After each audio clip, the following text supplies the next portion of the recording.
ఒక మనిషి జీవితకాలంలో కోరికలు ఆశలు మనిషి పతనానికి ఎలా దారితీస్తాయనే విషయాన్ని విదురుడు ఈ విధంగా వివరించాడు.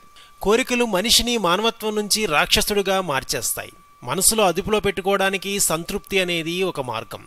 రాను రాను తృప్తి అనేది ఈ ప్రపంచంలో అంతరించిపోతుంది. మానవుడికి తృప్తి అనేది లేకపోవడం వల్లనే లోకంలో శాంతి సుఖాలు కరువవుతున్నాయి.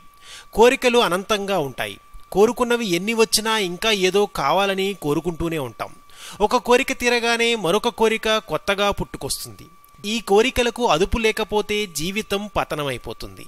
పురాణ ఇతిహాసాలలోనూ ప్రతినాయకుల ద్వారా మనకు అందించిన సందేశం కూడా ఇదే. ఎందరెందరో మహామహులు సైతం తృప్తిలో ఉండే ఆనందాన్ని తెలుసుకోలేక పతనం చెందారు. సుఖాలు సంపదల మీద మోజు పెంచుకుని వాటి కోసమే జీవిస్తే చివరికి అసంతృప్తే మిగులుతుంది.